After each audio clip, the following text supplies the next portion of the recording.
오늘은 우리가 교회력에 따라서 산상 변모 주일로 오늘 이 시간 예배를 드립니다. 오늘을 지나면 이 다가오는 수요일이죠. 제 수요일로부터 부활절 이전까지 40일 기간을 사순절로 우리가 지키게 됩니다. 이 지난주까지는 주현절이라고 우리가 그렇게 불렀죠. 교회력은 이처럼 주현 그리고 변모 그리고 순환이라고 하는 이 진행 과정을 따라서 가도록 그렇게 만들어졌습니다. 이 교회의 전통이 우리에게 예수 그리스도께서 이 땅 가운데 오셔서 행하셨던 그 구원의 역사를 이렇게 따라가도록, 다시 말해서 나타나시고 또한 변화되시고 또한 그것을 통해서 우리에게 순환의 여정이라고 하는 그 구원의 사역을 완성해 가도록 그렇게 우리에게 초대를 하고 계시다라는 말씀입니다. 하지만 이러한 전통도 우리의 시각으로 바라보면 조금 다른 해석이 가능해지죠. 결국 그리스도 예수의 발자취를 함께 따라가는 이 동참의 과정, 이것이 바로 우리의 신앙 여정이어야 한다는 것을 보여준다는 겁니다. 먼저 주연이라고 하는 말은 말뜻 그대로 주님께서 우리에게 나타나셨다라는 의미이죠. 하나님의 말씀이 육신의 옷을 입고 오늘 우리에게 나타나신 것, 이것이 바로 주현절의 의미입니다. 성탄의 의미이기도 한 것이죠. 그런데 우리의 입장에서 보면 이 말은 예수께서 나타나심으로 우리가 예수님을 만날 수 있었다라는 의미가 되겠죠. 곧 예수님은 우리를 찾아오신 것이지만 우리의 입장에서는 예수님을 보게 된 것이고 예수님을 만나게 된 사건, 이 개인적으로는 나에게 있어서 중요한 예수님을 만나는 개인적 체험의 순간을 의미한다라고 말할 수 있다는 겁니다. 이 오늘 본문 말씀에 기록되어 있는 변모의 사건도 마찬가지죠. 예수께서 제자들과 산에 오르신 뒤에 거룩한 모습으로 변화되셨다. 그래서 그것을 통해서 내가 곧 하나님의 아들, 곧 그의 신성을 모든 사람에게 우리 역사에 알려주신 사건, 이것이 바로 변모 사건의 핵심 내용입니다. 근데 이건 역시도 예수님이 거룩한 모습으로 변화된 것처럼 우리에게 묘사되기는 했지만 실제 변한 것은 예수 그리스도라고 말할 수 있을까요? 어떤 의미에서 본래 하나님의 아들인 예수님이 변화되었다기보다는 그를 바라보는 우리들의 시선이 바뀌었다라고 하는 것이 더 적합한 표현이 될지도 모른다는 겁니다. 결국 변모 사건의 핵심은 우리 자신의 영적인 변화, 우리 시선의 변화를 나타내는 사건이라고 말할 수도 있다는 겁니다. 반면 이 변모 사건 이후에 나타나는 예수님의 여정은 이 사순절이 의미하는 것처럼 고난의 길이라고 해도 과언이 아니지요. 이것은 우리 신앙의 여정에서도 더 중요한 부분이 될 수 있는 사건이기도 합니다. 왜냐하면 예수를 만나고 예수님을 알고 그래서 우리가 시선이 변화되는 것도 중요하지만 그 이후에 예수님의 삶을 통하여서 우리도 영적인 변화, 곧 성화된 삶을 살아가는 것이 우리에게는 더 중요한 부분이 될 수도 있기 때문이라는 것이죠. 예수를 믿고 변화된다라고 하는 것은 이 단순히 입술로의 고백을 의미하는 것은 아닙니다. 믿음은 모르는 것을 알고 깨닫는 수준으로 그치는 것이 아니라 깨달은 것을 우리의 삶 속에서 실천할 때 이 모든 여정의 완성이 이루어질 수 있다는 것이죠. 비유하자면 믿음은 씨앗이기도 하지만 믿음은 그 자체로 결실이요 열매이기도 하다라는 말씀입니다. 따라서 영적인 변화의 과정을 가는 길, 이것은 우리에게 아주 중요한 부분이죠. 하지만 그것이 사순절, 곧 고난의 여정이라고 표현한 것처럼 결코 그 길은 쉬운 길은 아니라는 겁니다. 자기를 부인하고 제 십자가를 짊어지고 가는 제자의 길은 어떤 의미에서 고통스러운 길이 될 수도 있다는 것이죠. 그래서 예수님의 말씀처럼 그 길은 좁은 문이요, 좁은 길이 될 수도 있다는 겁니다. 저는 이 변화의 과정, 우리의 영적인 성화의 과정이죠. 우리 신앙의 여정을 가장 단적으로, 가장 극적으로 잘 표현한 구절이 바로 고린도전서 15장 31절의 말씀이라는 생각을 해보았습니다. 그것은 바로 사도 바울의 고백이기도 했죠. 나는 날마다 죽노라 라는 것이 바로 그의 신앙 고백입니다. 이 고백은 약 3가지 의미를 갖고 있는 말이라고 우리가 해석할 수 있는데요. 첫 번째는 매일매일을 마지막처럼 내가 살겠노라라는 자기 의지의 결단입니다. 자기 신앙의 결단을 행한 표현이죠. 나는 날마다 죽노라, 나는 날마다 새롭게 변화되겠다라는 자기 의지의 표현이라고 말할 수 있다는 겁니다. 이 두 번째는 날마다 그리스도 안에서 새로운 사람이 될 수 있을 것이라는 소망의 표현이 그 안에 담겨져 있죠. 나는 날마다 새롭게 되기를 원합니다. 나는 그리스도 안에서 죽고 그리스도 안에서 부활함으로써 새로운 삶으로, 새로운 사람으로 거듭나기를 나는 바랍니다라는 소망이 그 안에 담겨져 있다는 겁니다. 이 마지막으로 세 번째로는 부활의 생명을 통하여서 궁극에는 우리가 영원한 생명을 얻을 수 있을 것이다 라는 믿음의 확신이 그 안에 담겨져 있다는 거예요. 궁극에 내가 이러한 삶을 통하여서 믿음의 선한 싸움을 다 싸우고 나는 결국 하나님으로부터 의의 면류관을 쓰게 될 것이다. 그날에 나는 비록 이 좁은 길을 가고 이 어렵고 힘든 길을 갈 이 길이 나에겐 고통스러울지라도 궁극의 그 길은 나에게 면류관의 의를 씌워주는, 곧 하나님의 구원의 역사가 임하는 영원한 생명이 나에게 주는 그 믿음에 대한 확신을 나는 갖고 있습니다 라는 고백이 이 말씀 안에 담겨져 있는 의미라는 것이죠. 한마디로 말하자면 영적인 변화라고 하는 것은 바로 이거라는 겁니다. 날마다 새로워지려는 내 믿음의 결단이요, 그리고 그렇게 하고자 하는 의지와 함께 소망의 표현이 그 안에 담겨져 있어야 한다는 겁니다. 그리고 그것을 통하여서 우리에게는 구원의 확신으로 나타나는 것, 이것이 바로 우리 신앙의 여정이요, 그리고 우리가 구원으로 나가는 과정이라고 말할 수 있다는 겁니다. 이 거룩한 변화는 그런 의미에서 이처럼 신앙의 여정, 예수님을 만나고 내 시선이 변화되고 그 변화된 시선을 가지고 내가 고난의 길을, 예수 그리스도가 간 그 길을 나도 동참하여 갈 수 있는 그 믿음 속에서 나타나는 열매라는 것이죠. 그런 의미에서 믿음은 기성품이 결코 아니라는 겁니다. 만들어진 게 아니라는 거예요. 믿음은 기성품이 아니라 함께 만들어가는 조리품이어야 한다는 거예요. 만들어져 가는 과정이라는 것이죠. 그래서 믿음의 기적이라고 하는 것도 그냥 눈앞에서 벌어지는 것이 아니라는 겁니다. 기적과 같다고 이야기하는 것은 그만큼 어렵기 때문에 이야기하는 것이죠. 지금 눈앞에서 우리가 생각하지 못한 그 어떤 마법적인 사건, 신비한 사건이 일어난 것이 기적이 아니라 실제로 기적은 그 어렵고 힘든 그 과정을 내가 거쳐가고 끝끝내 믿음과 신앙과 그 소망으로 그 길에서 완성해 간다라는 의미에서 기적이라고 말할 수 있다는 거예요. 우리가 흔히 한강의 기적이란 말을 하죠. 이 한강의 기적이 뭘까요? 그 기적은 한순간에 된 게 아닙니다. 많은 외신들은 최근 이 평창 올림픽이라든가 한국의 발전된 경제 성장의 모습을 바라보면서 한강의 기적이라고 이야기하지요. 마치 50년대 한국 전쟁으로 무너져 있던 한국 사회가 갑자기 지금 확 변화된 것, 이거 자체가 기적이 아니냐고 사람들이 얘기한다 이 말인 겁니다. 근데 진짜 기적은 그렇게 갑작스럽게 변화된 것이었을까요? 아닙니다. 땀과 눈물이 있었죠. 피 흘림이 있었죠. 고통스러운 과정들이 있었습니다. 그 어려운 과정들을 거친 뒤에 바로 오늘날 발전된 세상의 모습이 나타난 것 아니겠냐 이 말인 겁니다. 진짜 기적은 눈앞에서 벌어지는 마법과 같은 신비로운 그 사건이 아니라 그럼에도 불구하고 어렵고 힘든 상황에도 불구하고 내가 끝끝내 그 희망을 놓지 않고 그 믿음의 길을 걸어가는 것, 그것이 사실은 우리에게 기적의 사건일 수 있다는 것이죠. 생각 같아서는 오늘 예수님의 변화처럼 우리도 짠하고 변화되기를 원할지도 모르겠습니다.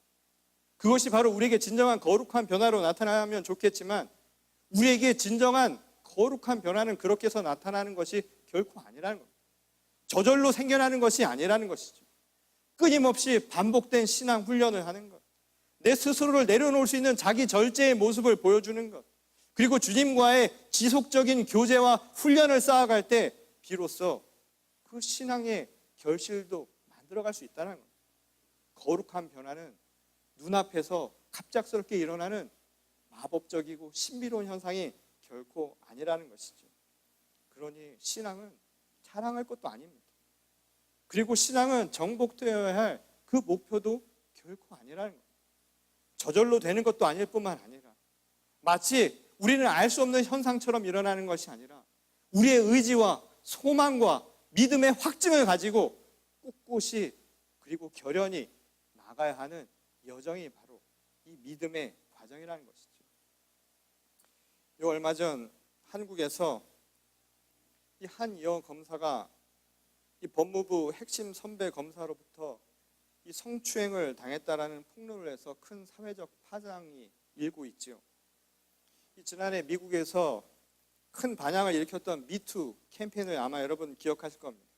그것이 한국 사회에서도 촉발된 하나의 매개 역할을 했다라는 평가를 받을 만큼 아주 엄청난 사건입니다. 이 피해자인 여검사가 성추행을 당하고 난 뒤에 이 8년 동안이나 침묵했다라고 하죠. 그 이유는 검찰이라고 하는 이 조직의 보복과 또한 사회적 시선이 여성으로서 감당하기 쉽지 않았기 때문에 그것을 숨기고 폭로하는 것을 그대로 참고 있었다는 겁니다. 그런데 그 여검사가 이 8년이 지난 오늘 갑자기 무언가에 의해서 폭로를 하는 그 사건이 벌어지게 된 것이었죠. 그 계기가 된 이유 중에 하나가 바로 하나의 비디오 영상 때문이었다고 합니다. 그것은 바로 이 성추행했던 검사의 간증 영상이었죠.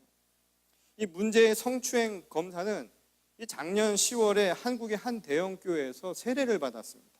그리고 세례를 받고 난 뒤에 그 대표자로 간증을 했다고 하는데 그것이 영상이 알려지면서 문제가 되었죠. 예수님을 전혀 모르고 살았던 지난 50여 년의 인생을 되돌아보면서 세례를 늦게라도 받고 나서 주님을 만나 자신의 죄를 고백하게 된 것, 이것에 감사한다라는 그 고백이 담긴 영상이었습니다. 근데 문제가 된 것은 바로 그 다음이었죠.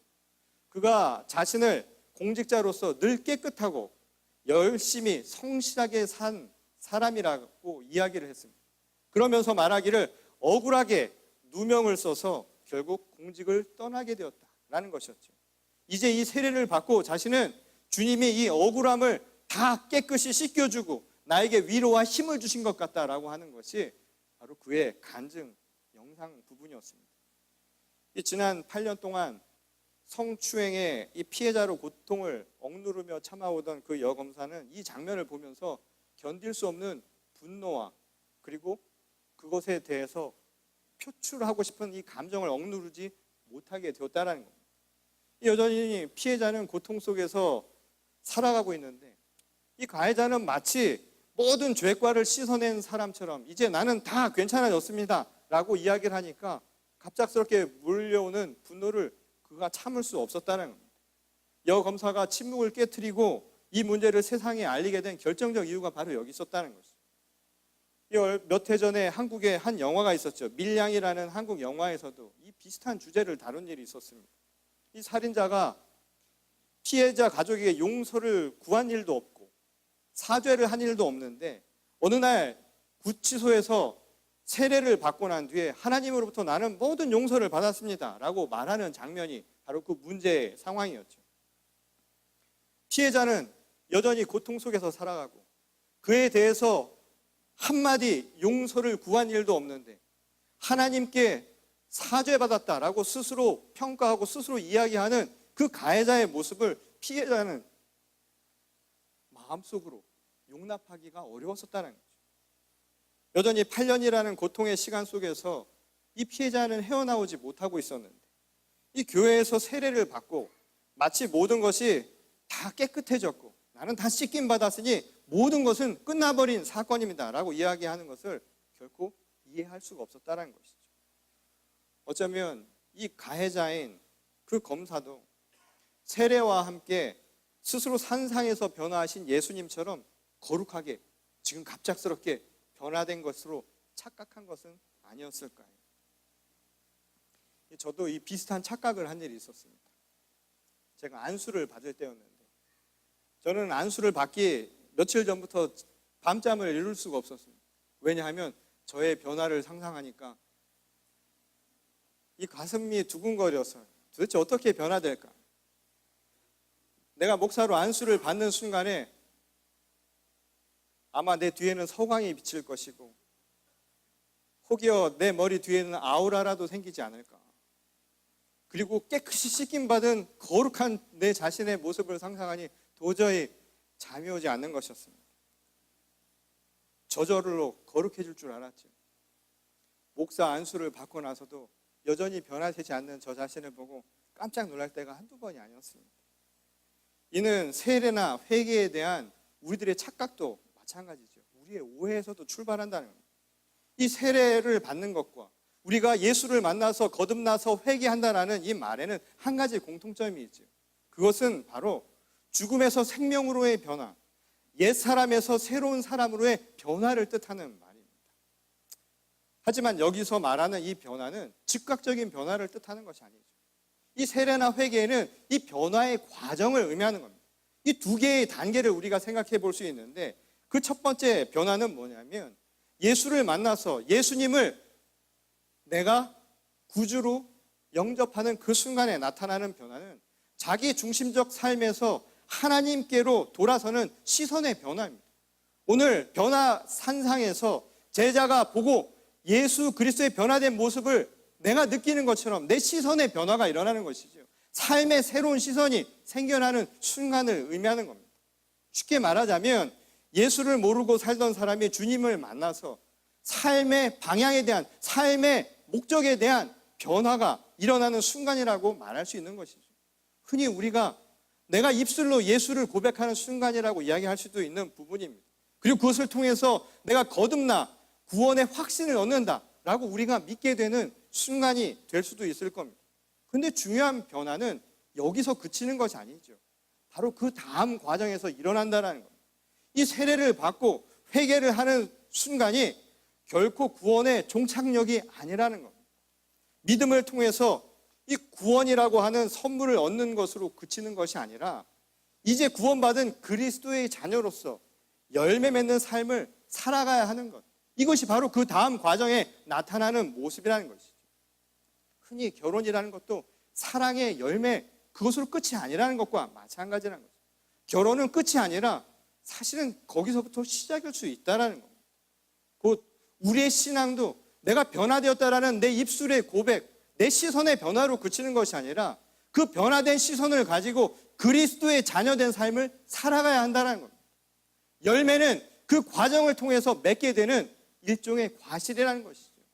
증거가 나타나야 한다는 겁니다. 내가 보여지는 그 무언가만을 가지고 사는 것이 아니라 내가 보일 수 있는 신앙의 확증을 행하며 사는 것, 이것이 바로 오늘 우리에게 더 중요한 부분이라는 거죠. 그래서 교인이 다 교인이 아니라는 거예요. 교인이 다 같은 교인이 아니라는 겁니다. 목사가 다 똑같은 목사가 아니라는 거예요. 교회가 다 똑같은 교회가 아니라는 거예요. 교인이 교인다워야 진짜 교인이 될 수 있는 겁니다. 목사도 진짜 목사다워야 목사다운 목사가 되는 겁니다. 교회가 교회다운 교회가 되어야 참 교회, 거룩한 변화를 맞이한 그런 열매를 맺는 교회가 될 수 있다는 것이죠. 곧 우리가 성화된 삶을 살아가는 거예요. 내가 변화된 삶을 내 삶을 통해서 실천하며 열매를 확증하지 않는 한 우리에게서 진정한 거룩한 변화가 일어났다라고 우리는 아직 말할 수 없다라는 것이죠. 그런 의미에서 간증을 통해서 이 벅찬 마음이었겠지만 그가 보여준 그 가해자 검사의 신앙 고백은 아직 미완성에 지나지 않는다는 거예요. 그 회개는, 그 세례는 아직 열매를 맺지 못한 상태다, 이 말인 겁니다. 이제라도 그리스도 안에서 완전히 변화된 자로서 열매를 맺기 위해서라면 가서 용서를 구할 수 있어야 한다. 그리고 자기가 범한 과거의 잘못에 대해서 응당 책임질 수 있는 자세를 보여주는 것, 그래야 비로소 거룩한 변화를 체험한 사람의 모습이라고 이야기할 수 있다는 것이죠. 그것이 바로 진정한 신앙인의 태도라고 할 수 있다는 겁니다. 이 거룩한 변화의 과정은 그런 의미에서 우리 모두가 가야 할 신앙의 여정입니다. 오늘 이 자리에 계신 여러분 모두는 그런 의미에서 이미 변화의 첫 발걸음을 뗀 분들 아닙니까? 예수님을 이미 보고 예수님을 만나서 바로 오늘 그 거룩한 변화를 체험한 분들 아닙니까? 제자들이 올랐던 그 변화산은 바로 오늘 우리 교회입니다. 이 교회 여러분들은 예수님을 따라 올라오신 건 아닙니다. 그리고 말씀을 통하여서, 찬양을 통하여서 오늘 성도 간의 교제를 통하여서 변화된 예수님의 그 삶을 오늘 우리들이 증거하며 나가는 것 아니겠습니까? 그러나 이것이 끝이 아니라는 것이죠. 오늘 진정한 거룩한 변화는 오늘 우리가 알고 우리가 듣고 우리가 배운 것으로 그치는 것이 아니라 이제 저 세상으로 내려가서 시작이 되는 겁니다. 순환의 과정을 통해서 나타나야 한다 이 말인 겁니다. 삶의 여정이 고난의 여정이 될지라도 우리 삶 속에서 자기 십자가를 지고 좁은 길을 가고 좁은 문을 가는 그 어려운 과정 속에서도 내가 그리스도와 함께 죽고 그리스도와 함께 살아갈 때 비로소 맺는 열매여야 한다라는 것이죠. 그런 의미에서 오늘 이 예배는 단순한 거룩한 예배를 맛보는 것으로 그치는 것이 되어서는 안 된다는 겁니다. 오늘 이 예배를 통해서 주님을 만나신 분들은 시선이 변화되는 것으로 만족하지 마시고 이제 저 세상을 나가서 그 거룩한 변화를 우리의 삶을 통하여 확정하고 증거하는 진정한 주님의 자녀들이 되십시오. 겉사람만 그리스도인이 되는 것이 아니라 속사람까지 완전히 변화될 수 있도록 진정으로 변화된 자로서의 신앙 고백을 행할 수 있기를 소망합니다.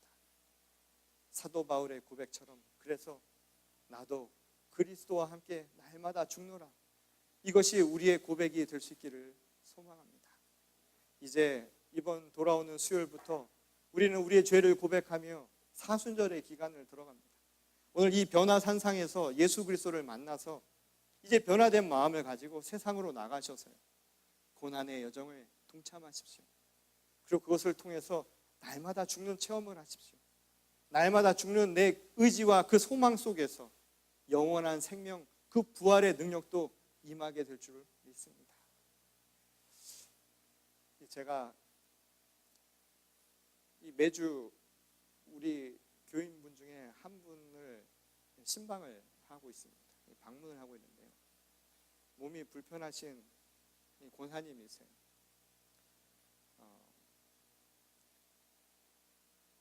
아주 오랜 세월 동안 몸이 불편하셨던 데다가 최근에 이 척추에 이 골절이 있으셔서 몸을 움직이지 못하시는 상태입니다. 그래서 그분을 방문해서 매주 그분을 위로해드리고 또 말씀을 나누고 돌아오는 것이 제 일주일 중에 한 과정 중에 하나입니다. 근데 이 2주 전에 권사님을 찾아뵀는데 그 권사님이 그 전주부터 자꾸만 뭘 이렇게 뒤지세요. 몸을 움직이시지 못하시는데 자꾸만 뭔가를 찾으려고 이 서랍을 뒤지시는 겁니다. 그러다가 못 찾으셨는지 그날은 저에게 주지 못하고 그냥 저희들이 돌아왔는데 그 다음 주에 갔더니 이거를 저희한테 주시는 거예요. 그 다음 사진하고 저희가 받아온 게 뭐였냐면 저 떼수건을 받아온 거예요. 처음에는 저 떼수건을 주셔가지고 좀 당혹스러웠죠. 역시 내가 때가 많아 보이는구나. 떼수건을 주시길래 그걸 그냥 받아왔습니다.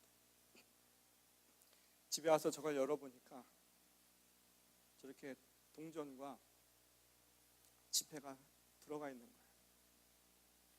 몸이 불편하신데 그 몸이 불편하신 그 상황 속에서도 매일매일 지난 몇 달 동안 돈에 자식들이 손에 돈이라도 조금 쥐어주던가 아니면 흘리는 동전을 오가시면서 볼 일이 있으시면 저걸 하나 둘 집어다가 그 몸이 거동이 불편하니까 아마 저 떼수건에 하나 둘 담으셨던 모양입니다.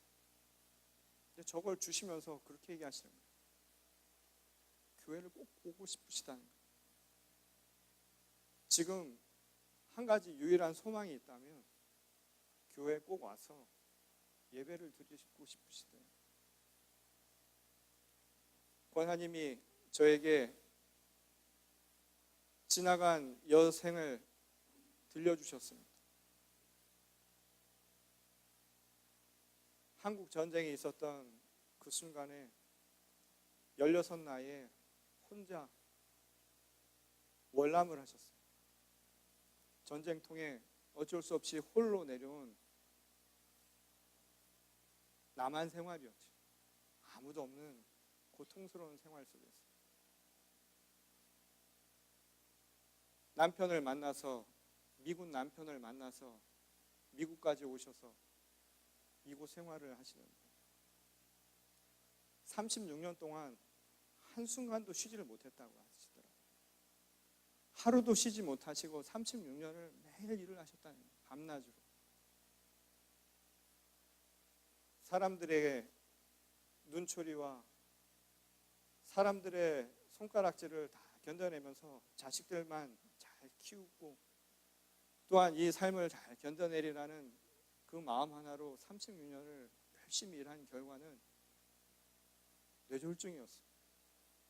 뇌출혈로 2번이나 머리 수술을 받으셨고 그 이후로는 몸이 거동하기 어려운 상태로 사셨다는 거예요. 이번에 제가 마지막으로 찾아뵀을 때 저희를 향해서 그런 말씀하셨습니다. 차라리 그때 전쟁 때 그곳에서 죽었더라면 이 고생을 안 했을 텐데, 그러면서 그런 말씀을 하신 거예요. 너무 외롭다고. 삶이 너무 외로워서 지난 5, 60년의 세월이 너무 외로운 삶의 연속이어서 어떻게 표현할 수 없다고. 그런데 그 괴로움과 외로움 속에서 유일한 희망이 하나 있었다는 거예요.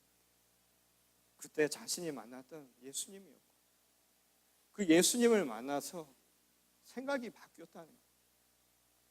예수님을 만나서 그 생각이 바뀌어서 모질고 정말 모진 인생이고 끊을래야 끊을 수 없는 이 삶을 살아가는 순간, 누군가의 모멸과 누군가의 손가락질조차도 견디기 힘든 그 순간에도 그럼에도 불구하고 내가 살아야 한다라는 이유, 생명을 향한 그 사랑의 그 마음을 하나 품고 끝까지 버티셨다는 거예요. 그리고 그 마음으로 날마다 지금도 주님을 뵙기를 청한다고. 이제 마지막 남은 소원이 있다면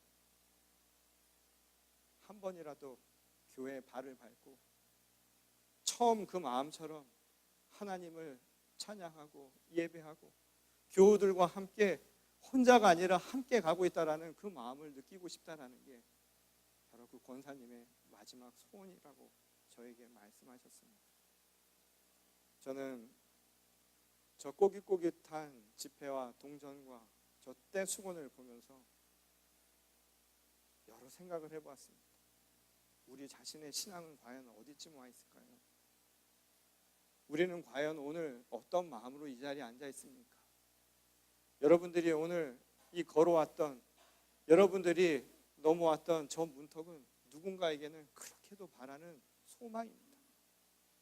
오늘 우리가 그 결단과 소망을 안고 이 자리에 온 것이 맞을까요? 그리고 오늘 우리가 나서게 될 저 문턱은 이제 그 벼룩한 변화를 안고 또 다른 은총과 또 다른 감동을 우리 삶 속에서 실현하기 위해 나가는 곳이어야 합니다. 바라기는 하나님의 말씀으로 거룩한 변화를 체험한 우리들이요, 세상 속에 나가서는 하나님의 말씀을 우리 삶 속에서 진정으로 실천하며 살아갈 수 있기를 소망합니다. 저 마음을, 어떤 이에게는 그토록 간절한 그 소망을 오늘 우리들이 삶 속에서 열매 맺을 수 있기를 바랍니다. 우리 교회와 또한 이 자리에 참석한 여러분 모두가 하나님의 그 놀라우신 은총을 체험하고 이 변화된 산상에서의 모습으로 그치는 것이 아니라 세상에 나가 하나님의 뜻을 온전히 삶으로 실천하며 열매 맺을 수 있기를 주님의 이름으로 간절히 축원합니다. 우리 다 같이 기도하시겠습니다. 하나님, 우리는 주님의 부르심을 통하여 이 자리까지 나왔습니다. 어쩌면 우리들은 오늘이 일요일이라는 이유 하나만으로 우리 삶의 반복적인 습관처럼 오늘 여기까지 나왔는지도 모릅니다. 마음의 어떠한 감정도, 마음의 어떠한 감동도 준비되어 있지 않아서 오늘 이 자리에 나온 이유를 우리 스스로 발견하기가 참 어려운 때가 많았습니다. 혹여 우리는 이 자리에 나오면서 마치 마술처럼, 마법처럼 뭔가 내가 바라는 것들이 이루어지고 내가 소망하는 것들을 눈으로 바라볼 수 있고 내 손에 무언가 쥐어질 때 그래야만 믿을 수 있고 그래야만 감동을 받을 수 있는 그 마음의 상태로 여기까지 나왔는지도 모릅니다. 과연 우리는 믿음의 결연한 의지를 결단한 일이 있었습니까? 나는 예수님을 만나서 내 시선이 변화되었다라는 입술의 고백 이상으로 내 삶의 변화를 느껴본 일이 한 번이라도 있었습니까? 주님이 나를 부르시는 그 감격스러운 순간을 오늘 내 순간에 진정으로 내 삶에 찾아오신 예수 그리스도를 맞이했던 그 첫사랑의 감동으로 아직도 기억하고 있는 것이 맞습니까? 누군가에게는 그토록 간절한 뼛속 깊이 그렇게도 가고 싶고 그렇게도 내 삶을 지탱해 주었던 그 예배가 오늘 우리에게는 한낱 지나치는 한낱 한 주의 한 순간에 나를 만족시키는 그런 값없는 은혜는 아니었을까요? 오늘 우리가 변화되기를 원합니다. 예수께서 우리를 통하여 그 거룩한 모습을 보여주신 것은 주님을 자랑하기 위해서도 아니고 그것을 통하여 우리에게 똑같은 무언가를 보여주시기 위해서도 아니라 오늘 그 시선을 통하여 하나님의 거룩한 자녀로서 이제 마음의 준비를 행하여 고난과 순환의 길을 갈 수 있는 준비를 행하게 하심을 저희의 입술로 고백합니다.